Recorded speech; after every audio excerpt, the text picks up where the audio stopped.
Chanu mamitu tapna panglai. Fatay thoktuna nokfe tawrai. Sir, kaino ngasi ngantana kay thabak lege.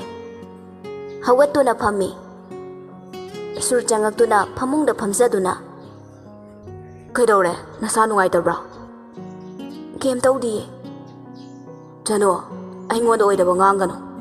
Oidaba ngangba mising ay amuk hana thajaba ngamde. Hayo kaidorage nangba. Ayuktasu nungaitana ui. Doctor chasiro. Chanu masadu pakhatpoi kaiboy. Sir, tumdabagi ko ngawbane. Kaisu tawdi sir. Nangsu yumsida laibane. Kaigino sir koridubo. Korakano. Kai di chare. Chanu tumina lay. Kai charage. Chare. Ngayak potharo ko. Kaino sir. Kai kaudoino. Ado ngasi khangpa phaise kaigino ba. Sur nokfe tawraga. Aise yam fatan urabo. Amuksu phatte amuksu phai. Ado kaigino ba kai haidoino ba. Phatabane aidi. Aduna ai kine chalo. Chale sir. Sir uni khanbada mihon sudabasu yawe. Chano. Kainom ta hange nang nungairoidra. Hango sir. Sir da hana lautho. Saheb. As taning de. Dada. Chanu gi wahai duda sur khangaude thamoi da pan khiba. Sur lang tak nana. Kari. Dada haiba. Sur nokfe tawraga. Nang sida kamaina lakhige. Dada, ai matamda ningsingba pamde. Pupuna aibo mafam tuda lainu hairami. Pupu leitrabada ai leiba ngamkhidiye. Manglada laktuna pupuda yumda changlamde. Ai yumduda ithanda leiraga ai wakhal fathaba ngamlaktiye. Ningamdana kapcharaktuna. Pupuna aibu thadoktuna chatkrabada. Ai su taibangsida leitabagum thokle. Ai makha tana leiba ngamda khongsina puba mafamda thapna lakhibane. Sur khangaude makutu thangatuna Chanu gi pidu taithorakhiba. Chanu ngakna surda yenglai. Sursu gyan taraktuna fuk hawatladuna thuna mak thokhi. Chanu ngakna. Kaino ngawra zalo. Ngasi sibu laigoknara zalo. Wakhal nungaitaba thembiramlaga ngakna thanami amo. Sur magi kada changaktuna masadu tokfom khangda mafi hongzaduna phamungda hiptharai. Aibu ngawra zalo. Punsida tawraktaba thaba ngakta. Aibu chanuna kai khalamne. Kaino magi saktamuraga aina hongba lakliba. Chanu la kapkhibadu ningsinglai. Aina mabu thina ngangkiba. Mabu kanano. Magi punsi warina kare. Chanu. Makoktu kanna paisinjaduna. Koksidaso Chanu gi chanu ngakta. Karino ai ngawreba. Ai tasengna ngawre. Somda Chanu tholaktuna thabai inkhang loisinli. Masadu oning saning ihai haina zadana makhutna thabaktu paiduna lei. Thongnaudagi Chanu gi phibam ubada sur thoklai. Chanu fi thuplambadagi makoktu ngawraktuna haitharakpada surna chensindu nangakpi. Sur pakhatna. Chanu yang wana mamitu tapna pangai. Ising kita. Sur Chanu bu pamduna thangalai. Chanu gi kada pusinduna hitahan biri. Dada. Tumina layo wangangano. Dada. Ai kaisu tawdi. Sur sauna. Khange nang kem tawdi haiba.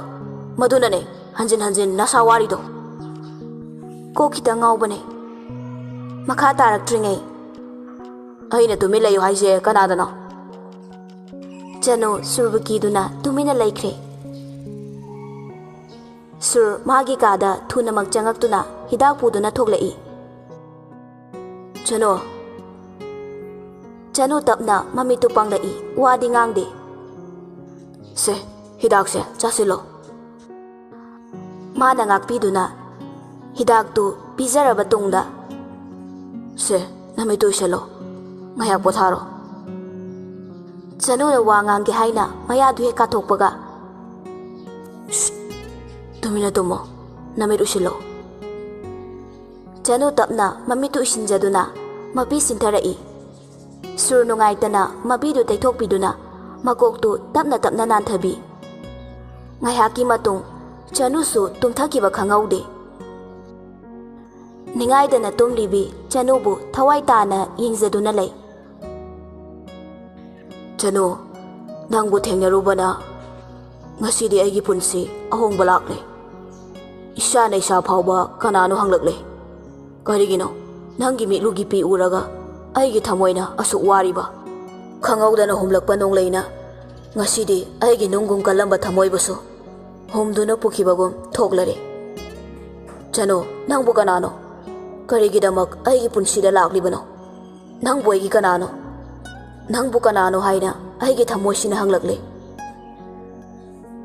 ꯆꯅꯨꯒꯤ ꯃꯥꯏꯗ ꯅꯨꯡꯁꯤꯅ ꯅꯥꯟꯕꯤꯗꯨꯅ ꯆꯅꯨ ꯅꯪꯅ ꯀꯔꯝꯕ ꯁꯥꯌꯣꯜꯗ ꯑꯃꯨꯛ ꯂꯥꯛꯂꯤꯕꯅꯣ ꯆꯅꯨꯕꯨ ꯁꯨꯝ ꯌꯦꯡꯂꯝꯕꯗꯒꯤ ꯃꯔꯥꯏꯕꯛꯇ ꯆꯨꯞꯂꯨꯏ ꯃꯤꯀꯨꯞꯇꯨꯗ ꯁꯨꯔ ꯐꯨꯛ ꯍꯧꯒꯠꯇꯨꯅ ꯃꯆꯤꯟꯗ ꯄꯥꯏꯖꯗꯨꯅ ꯊꯣꯛꯂꯛꯂꯤ ꯃꯥꯅ ꯀꯥꯗꯨꯗꯒꯤ ꯍꯦꯛ ꯊꯣꯛꯂꯛꯄꯒ Lolita ꯆꯪꯉꯛꯇꯨꯅ ꯉꯛꯅ ꯅꯪꯗꯤ ꯁꯤꯗ ꯀꯩꯗꯧꯔꯤꯕ ꯃꯃꯥ ꯍꯜꯂꯛꯑꯕꯣ ꯍꯣꯏ ꯍꯜꯂꯛꯑꯦ ꯅꯪꯗꯤ ꯉꯟꯇꯥꯅ ꯁꯤꯗ ꯀꯩꯗꯧꯔꯤꯕ ꯆꯅꯨꯗꯤ ꯆꯅꯨ ꯇꯨꯝꯃꯤꯌꯦ ꯍꯥ ꯃꯥꯕꯣ ꯆꯅꯨꯗꯣ ꯑꯌꯨꯛꯇꯒꯤꯅꯦ ꯃꯁꯥ ꯅꯨꯡꯉꯥꯏꯇ꯭ꯔꯤꯗꯣ ꯑꯩ ꯂꯥꯛꯄꯗꯁꯨ ꯉꯝꯗ ꯂꯩꯔꯝꯃꯦ ꯍꯤꯗꯥꯛ ꯄꯤꯖꯔꯒ ꯇꯨꯝꯊꯈꯤꯕꯗ ꯉꯥꯏꯔꯤꯌꯦ ꯂꯣꯂꯤꯇꯥ ꯄꯥꯈꯠꯅ ꯉꯥꯏꯈꯣ ꯃꯃꯥ ꯆꯪꯒꯦ ꯀꯌꯥꯝ ꯀꯟꯅ ꯉꯝꯗ꯭ꯔꯤꯅꯣ ꯆꯪꯉꯨꯔꯅꯨ ꯃꯃꯥ ꯄꯣꯊꯥꯍꯜꯂꯣ ꯁꯨꯔꯁꯨ ꯃꯥꯒꯤ ꯀꯥꯗ ꯆꯪꯈ꯭ꯔꯦ ꯃꯆꯥꯒꯤ ꯃꯇꯧ ꯎꯔꯒ ꯅꯣꯛꯐꯦꯠ ꯇꯧꯅ ꯂꯩꯍꯧꯏ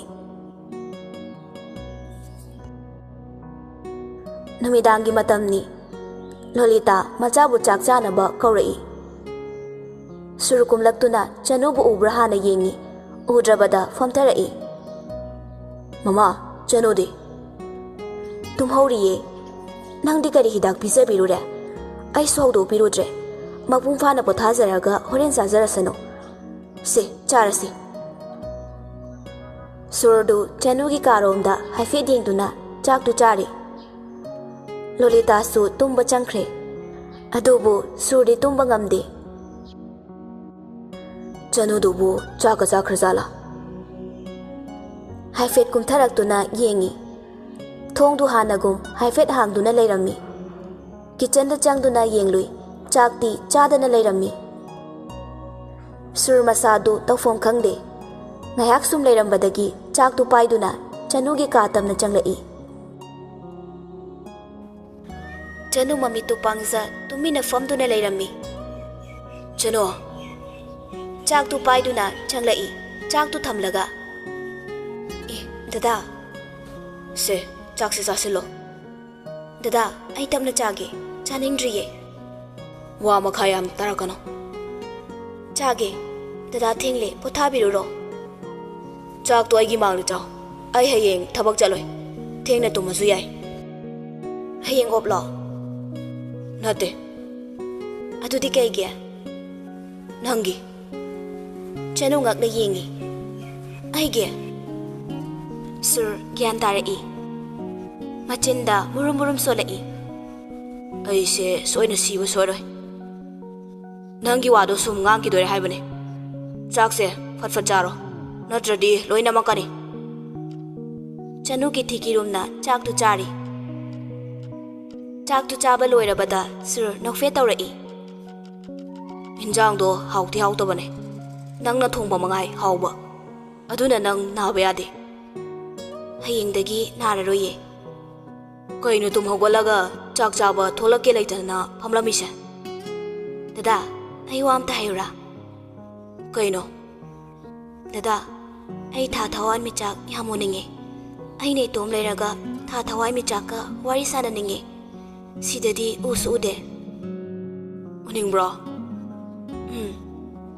ꯂꯥꯛꯑꯣ ꯀꯥꯏꯗ ꯅꯪꯁꯦ ꯇꯨꯃꯤꯟ ꯂꯩꯕ ꯌꯥꯗꯕ꯭ꯔꯣ Surna mang thaduna mathakta karai. Nahan makai kadribanina amukta ude. Adubu mathakta karaklaba tungda masadu haraubada loire. Aya, dada, sidi yam phasaye. Chanugi minok uraga masadu nungaibagum tauri. Sum thawai michaktu yenglambadagi. Chanuna, dada, pupuga ibani sune sumaina sum yenge. Adubu ngasidi dada na inakta layduna yengminabase. Aigi pupuna inakta layraboy khale. Tarang ngaliba thawan michak ahumduda makhutu thinduna. Dada, tu ada arang bahum laybase. Aigi mamaga babaga pupugane. Sur wadi amata ngangde. Chanugi matauda ingzaduna lay. Pupuna haye. Miyoybana hakchangdagi thawaidu thokraba matungda thawai michak ole haina arangba ni nganbada mamaga babaga ne hai moisu aikhoi ui haye. Khangaude mapidu sintharaktuna. Adubu pupusu ngasidi thawan michak onkre. Makhut anidu lonazaduna. Pupu, nasugi matausi uraga nungaibra pupu. Pupu laytrabada nasugi punsidi kangaunare. Ay pupu bo yam ningsinge. No yam phatte. Karigi tomta hundoklamni bano. Pupu, ay busu pupu ginagda thambiyo. Ay busu nakhoi ginarakta tilhanbiyo. Pupu, ay buloksinbiyo. Sur tamna changsilaga Chanubo mathada konsinbirai. Chano, yare kaplano to. Nasadu hena soklani kapkano. Nangina ta uraga makhoishu waramlani to. Chanu na kaplaga man hena wazai. Chanu su khang mangamda surbu konsinjaduna taniklaba khonjelda. Dada, ai khang bayang waye. Kaigi tomta hundoklamni bano. Minok chawba taibangsida itomta kamaina khangdoino. Mo yam phatiye. Sursu mapitarai. Tapna. Karigina thantano. Aishu lairibasidi. Haige haidokuraga Chanubu mathadagi inthokli. Chanusu mapidu taithoktuna. Dada, nang sibu karamba mino. Amuksu pai, amuksu phatte. Nangi thamoida khanbado maduni. Ai dada se phana khale. Sur nokfe tawrai. Adubu animak ikainaribani wa thainaribani. Ando dada nangse nongmada pung kaya sauge. Chanugi wahangduda khangnok nokthorai. Chanu surbu yenglaga. Dada, adumaina nokano. Dadagi gundi dadagi minokta yawe. Sur thawan michakta munna yenglaga. Khangde aisu. Aigi punsi mamana wakibado. Madu uraga thamoise nunggung kankibane. Aigi mamana tana nupi kanabusu thazakide. Mamabu nungaihanba haina sakkiba wasakna ai sangsasigi fajaba pumba kaukibane. Chanuda yenglaklaga. Adubu chano ngasidi aisu ahongba tana thalakle. Nangbu kanano? Nang thingnarubana sangsargi fajabase mitmangda urabai khalle. Aigi mino karamna laklibano haiba ai khangde. Nanga thingnarubana wakhal fawba honglakle chanu. Chanu nokfe tawraga. Dada, nang yam phaye. Hayeng aina chatkrabasu adum layuko. Dada ge sadani mamana hingliba. Paisa khaktana migi minok piba ngamdabane. Surangakna. Nang di kadai chatoiba. Sidi aigi yum sunatana. Ai tha ani muktang mafam sida thabak sudana laibane. Aduga ai su aigi poknafamda chatpatabane dada. Sur nungaidana. Chano, sida laiba wabra. Punsida imagi minungsi karino khangdaba aina imadagi fangjabane. Aigi ibung amata lairakte. Dada thengnabana ibungne khanjaribane. Dada na chaiba mayam aidi ibungna warakpane khanna nokna tajaribane. Sur karisu khumde tumina dumak lay. Adubu aigi yum natte kayam kuina mafam sida laigane. Khangaude mabuktu tapna paisinjaduna. ꯃꯐꯝꯁꯤꯗ ꯑꯩ ꯀꯨꯏꯅ ꯂꯩꯕ ꯌꯥꯔꯣꯏꯌꯦ ꯗꯗꯥ. ꯁꯨꯔ ꯈꯥꯡꯕ ꯉꯝꯗꯅ, ꯆꯪꯉꯣ, ꯊꯦꯡꯉꯦ ꯄꯣꯊꯥꯔꯨꯔꯣ. ꯗꯗꯥ. ꯆꯪꯉꯣ ꯍꯥꯏꯗꯤ ꯆꯪꯉꯣꯀꯣ. ꯆꯅꯨꯁꯨ ꯃꯈꯥ ꯇꯥꯕ ꯉꯝꯗ ꯇꯨꯃꯤꯟꯅ ꯋꯥ ꯃꯈꯥ ꯇꯥꯔꯝꯗꯅ ꯀꯨꯝꯈ꯭ꯔꯦ. ꯁꯨꯔ ꯇꯧꯐꯝ ꯈꯪꯗꯅ ꯃꯈꯨꯠꯇꯨꯅ ꯋꯥꯜꯗ ꯊꯥꯖꯤꯟꯖꯩ. ꯀꯔꯤꯅꯣ? ꯏꯁꯥꯅ ꯏꯁꯥꯕꯨ ꯑꯁꯨꯛ ꯑꯣꯠꯂꯤꯕ? ꯊꯃꯣꯏꯗ ꯂꯩꯕ ꯋꯥ ꯊꯃꯣꯏꯅ ꯈꯪꯕ ꯉꯝꯗ꯭ꯔꯤꯕ ꯀꯔꯤꯒꯤꯅꯣ?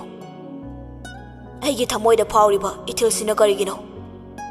ꯃꯥꯒꯤꯗꯃꯛ ꯈꯜꯂꯤꯕ, ꯃꯥꯒꯤꯗꯃꯛ ꯑꯁꯨꯛ ꯋꯥꯔꯤꯕꯁꯤꯅ ꯀꯔꯤꯒꯤꯅꯣ? ꯃꯈꯨꯠꯇꯨꯅ ꯑꯃꯨꯛ ꯍꯟꯅ ꯊꯥꯖꯤꯜꯂꯤ.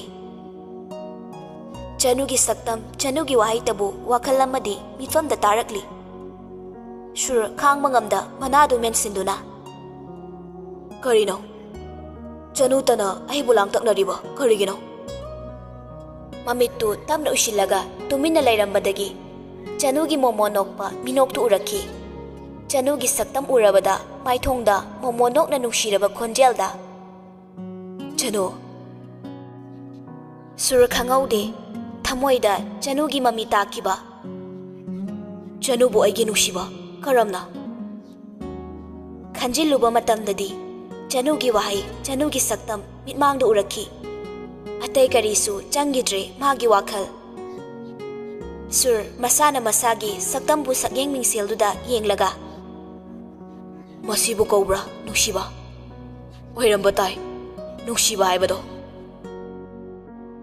ꯍꯔꯥꯎꯅ ꯃꯤꯡꯁꯦꯜꯗꯨꯕꯨ ꯌꯦꯡꯂꯤ.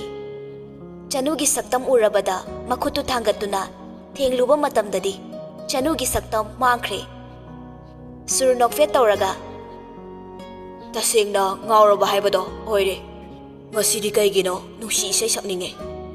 ꯑꯩꯕꯨ ꯉꯥꯎꯔꯕ ꯖꯥꯠꯂꯣ? ꯐꯃꯨꯡ ꯊꯛꯇ ꯍꯤꯞꯊꯖꯗꯨꯅ ꯇꯨꯝꯊꯕꯗꯤ ꯌꯥꯗ꯭ꯔꯦ ꯋꯥꯈꯜꯗ ꯖꯥꯠ ꯖꯥꯠ ꯈꯟꯗꯨꯅ ꯆꯅꯨꯇꯕꯨ ꯅꯤꯡꯁꯤꯡ ꯅꯣꯡꯉꯥꯟꯕ ꯉꯥꯏꯖꯈꯤ. ꯑꯉꯥꯟꯕꯅ ꯈꯤꯇꯪ ꯂꯩꯊꯣꯔꯛꯄꯒ ꯁꯨꯔ ꯋꯥꯀꯤꯡ ꯆꯦꯟꯕꯒꯤ ꯊꯣꯛꯂꯛꯏ. ꯑꯗꯨꯕꯨ ꯃꯈꯣꯡꯗꯤ ꯊꯥꯡꯗꯣꯛꯄ ꯉꯝꯗ ꯆꯅꯨꯒꯤ ꯊꯣꯡꯖꯤꯟꯄꯥꯟꯗ ꯍꯟꯒꯠ ꯍꯟꯗꯥ ꯆꯠꯄ ꯁꯥꯟꯅꯔꯤ. ꯇꯨꯝ ꯍꯧꯒꯠꯈꯤꯔꯣꯏꯗ꯭ꯔ ꯖꯥꯠꯂꯥ? ꯅꯠꯇ꯭ꯔꯒ ꯏꯔꯨꯖꯩ ꯖꯥꯠꯂꯥ?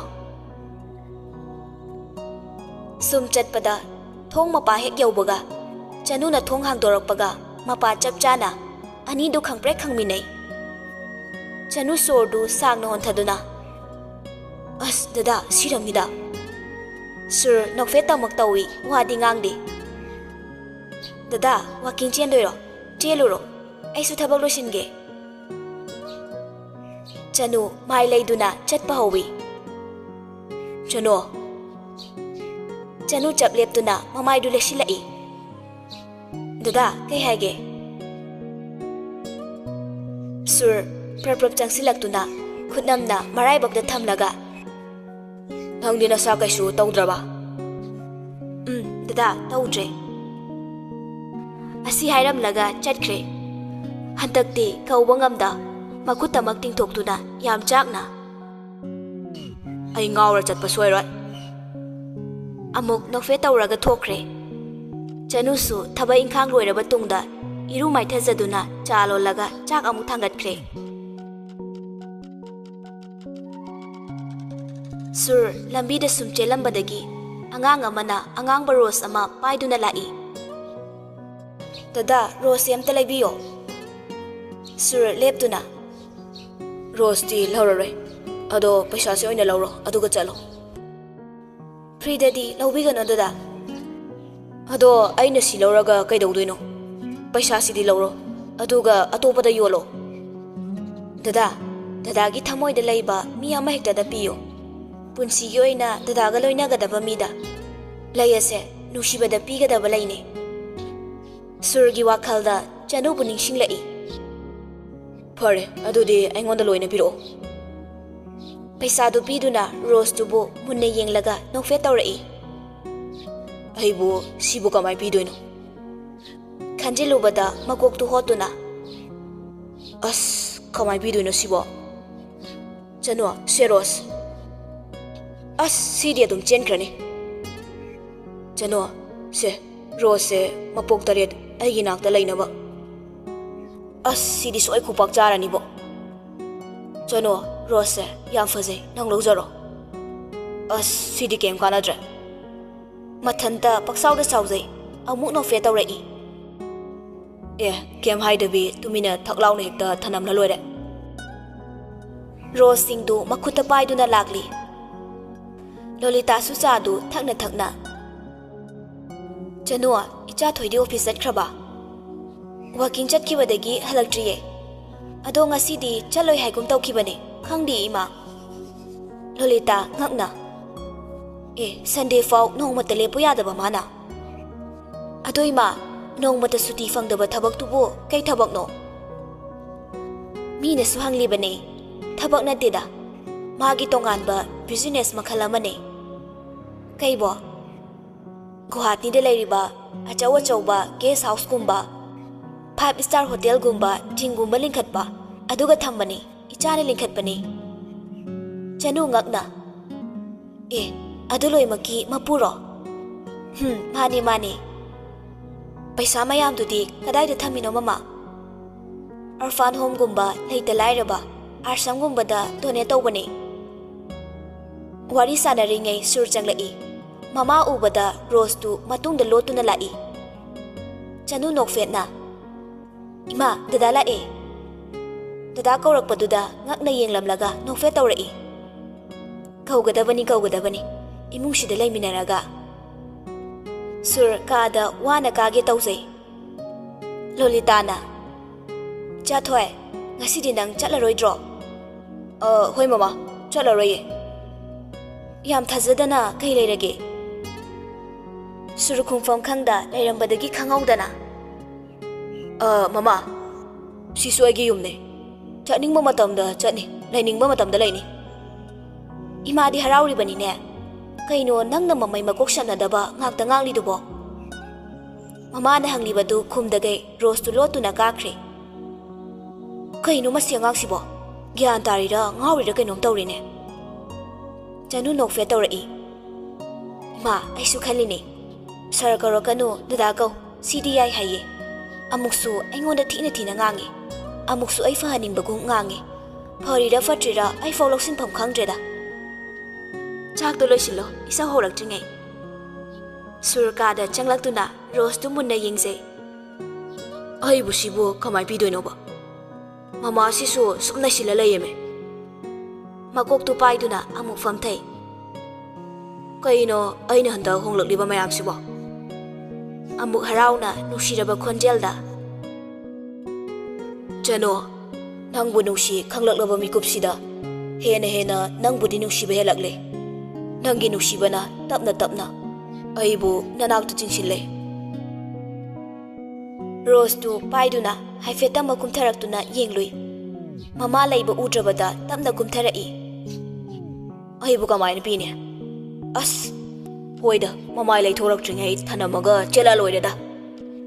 Sur tapna changlaktuna table da Rose tu hek thambaga. Icha thoi.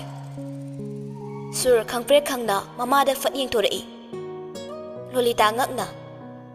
Kaino kadai dagi Rose no nangdia. Sur masado humang anapi kangli. Mama, lambida angang amana yolakpane.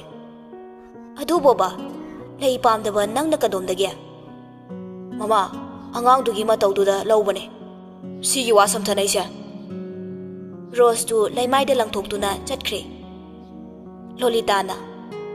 Kaino si kakaibagi asuk yam sawri dubo. Kaday dano laysina thamdoy sibo. Chanua laysi mapanda thamuro. Chanu no fe tawraga. Mama, aidi laysi yang wawe. Sisina fam khangdana langthokpo pamuye. Mama, aigi nakta thamjarage. Thamuro. Chanu harauna laydubu paiduna magi kada changkhre. Ngasai makai lotna yenglamba sur no fe tawduna kada changlakle. Chanu nangbu nushibada ngawraba haibada ai oire. Nafamda thamoigi wase phongdokluraga aibu khudong chaba lawi hairakadra. Nokpa khanglamdaba sur harau nushimi noktana thalakle. Chano ngasidi nangse aigi punsida khwaidagi maru oiba posak haibado oirakle. Nangde aigi damak isorna ifamda sinabirakpane. ꯅꯧꯐꯦꯠ ꯇꯧꯔꯒ ꯇꯥꯋꯦꯜꯗꯨꯃ ꯄꯥꯏꯗꯨꯅ ꯋꯥꯁꯔꯨꯝꯗ ꯆꯪꯈ꯭ꯔꯦ꯫ ꯆꯅꯨꯁꯨ ꯆꯥꯛ ꯂꯣꯏꯔꯗꯨꯅ ꯊꯤꯔꯕ ꯇꯨꯡꯗ ꯂꯣꯂꯤꯇꯥꯒꯤ ꯀꯥꯗ ꯆꯪꯉꯛꯇꯨꯅ ꯃꯃꯥ ꯆꯥꯛ ꯂꯣꯏꯔꯦ꯫ ꯍꯣꯏ ꯍꯣꯏ ꯂꯥꯛꯑꯒꯦ꯫ ꯊꯣꯏꯁꯨ ꯀꯧꯔꯝꯃꯣ꯫ ꯉꯁꯤꯗꯤ ꯀꯨꯏꯔꯕꯒꯤ ꯇꯨꯡꯗ ꯏꯟꯊꯤꯅ ꯐꯝꯂꯒ ꯆꯥꯛꯀ ꯆꯥꯃꯤꯟꯅꯗꯣꯔꯦ꯫ ꯃꯃꯥ ꯆꯥꯕ ꯍꯧꯕꯤꯔꯝꯃꯣ ꯊꯤꯔꯝꯂꯕꯅꯦ꯫ ꯆꯅꯨ ꯁꯨꯔꯒꯤ ꯀꯥꯗ ꯀꯥꯔꯛꯇꯨꯅ ꯊꯣꯡꯗꯨ ꯈꯪꯏꯟ ꯏꯜꯂꯨꯏ꯫ ꯑꯦ ꯀꯥꯏ ꯆꯠꯈ꯭ꯔꯖꯥꯠꯅꯣ? ꯑꯃꯨꯛ ꯃꯥꯡꯈ꯭ꯔꯖꯥꯠꯂꯣ? ꯗꯗꯥ ꯗꯗꯥ ꯆꯅꯨꯒꯤ ꯈꯣꯟꯖꯦꯜ ꯇꯥꯔꯕꯗ ꯅꯧꯐꯦꯠ ꯇꯧꯔꯛꯏ꯫ ꯀꯩꯗꯧꯔꯦ? ꯋꯥꯁꯔꯨꯝꯗꯒꯤ ꯈꯨꯝꯂꯛꯄꯗꯨꯗ ꯈꯪꯄ꯭ꯔꯦꯛ ꯈꯪꯏ꯫ ꯆꯥꯛ ꯂꯣꯏꯔꯦ ꯍꯥꯏꯕ꯫ ꯍꯣꯏ ꯂꯣꯏꯗꯧꯔꯦ꯫ ꯁꯦꯁ ꯉꯁꯤꯗꯤ ꯀꯩ ꯅꯨꯃꯤꯠꯅꯣ? ꯌꯥꯝ ꯏꯪꯅꯒ ꯈꯨꯝꯃꯛꯏꯅꯦ꯫ ꯃꯊꯟꯇ ꯃꯨꯔꯨꯝ ꯃꯨꯔꯨꯝ ꯁꯣꯗꯨꯅ ꯁꯨꯔꯒꯤ ꯐꯣꯇꯣꯗꯨ ꯌꯦꯡꯂꯤ꯫ ꯐꯣꯇꯣꯗꯨꯒꯤ ꯃꯅꯥꯇꯣꯟꯗ ꯃꯈꯨꯠꯇꯨ ꯅꯝꯗꯨꯅ ꯅꯪꯁꯦ ꯀꯔꯝꯕ ꯃꯤꯅꯣ ꯍꯥꯏꯕ ꯈꯪꯗ꯭ꯔꯦ꯫ ꯑꯃꯨꯛꯁꯨ ꯐꯩ ꯑꯃꯨꯛꯁꯨ ꯐꯠꯇꯦ꯫ ꯃꯈ꯭ꯋꯥꯡ ꯑꯃꯨꯛ ꯃꯦꯠꯇꯨꯅ ꯅꯪꯁꯦ ꯋꯥꯈꯜꯒ ꯉꯥꯏꯍꯥꯛ ꯈꯟꯗꯨꯅ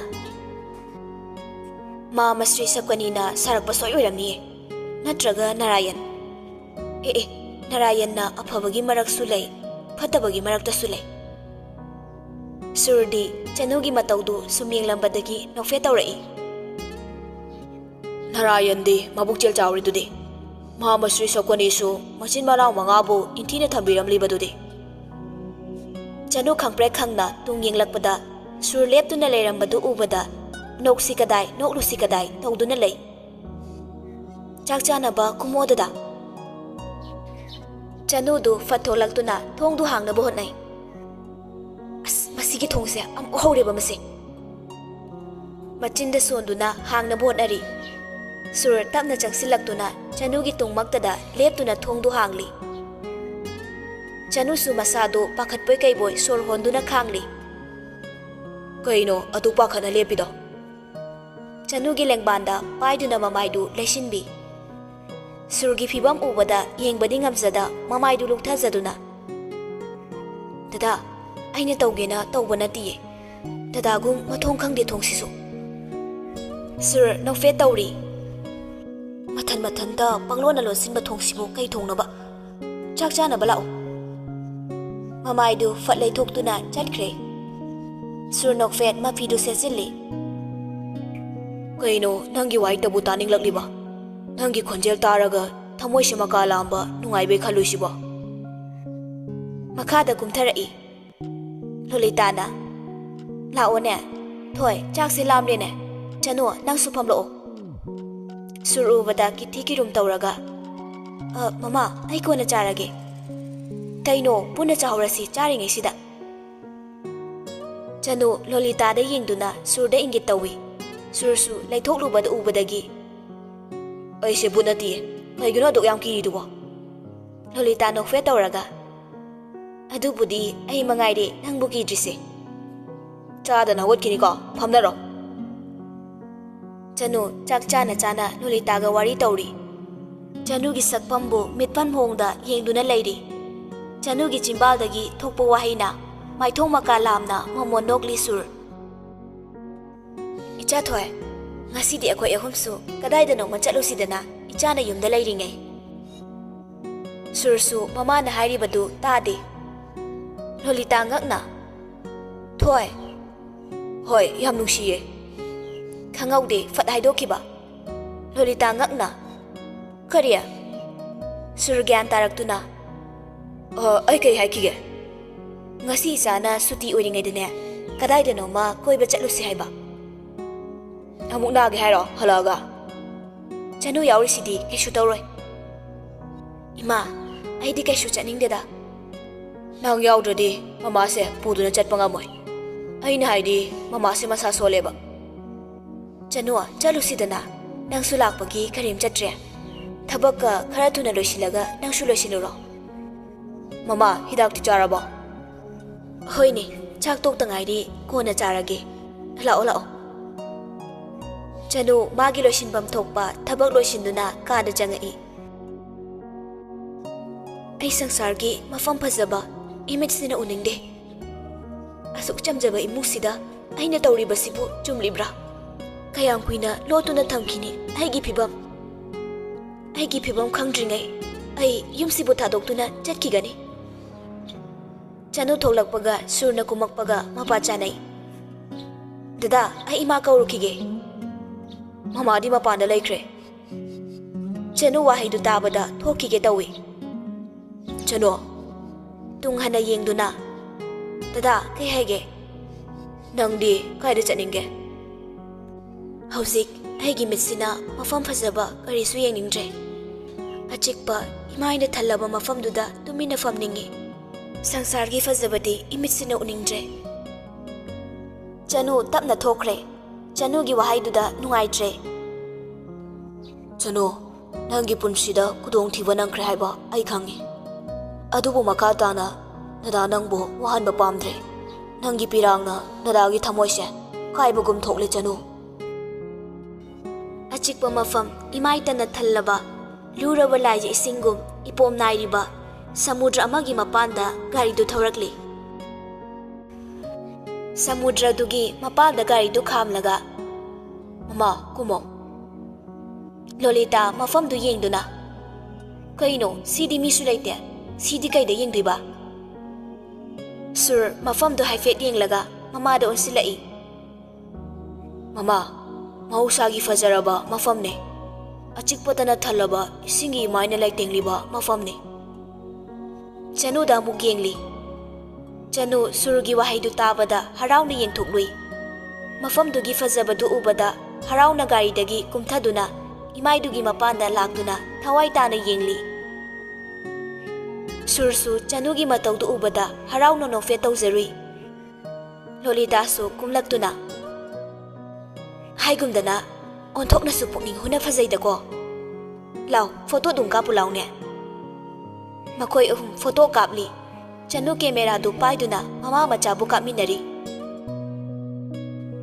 surna mu paiduna chanu ga lolita ga su kapli lolita na kanda leithokningai mangau thiba malang mana humlakpada chanu gi maithongda samlang du khumjilai chanu momonok na samlang du haigetli madu ubada sur chanu bulot na photo kapli lolita na thoi kadai no nabani le minaro surdagi camera du lauri sur chanugi manakte lepi lolita na kaino khara sangsinba kaidauge sur changaktuna chanugi lengjumda khutna thamlaki chanu su khangpre khangna surda yenglai sur su chanu da yenglui tanja duda photo du kaptuna lolita na hero heroine bu maline se somda mu yengo chanu nofe tawzarai mafamduda makoi ahum wari sanaduna yengli adubu chanu nushada lepakpaduda masadu sum sontarai masagi phibamduga wana sum lepambadagi khangaude laimaida haitharakpa sursu pakhana chanugi manakta chensilli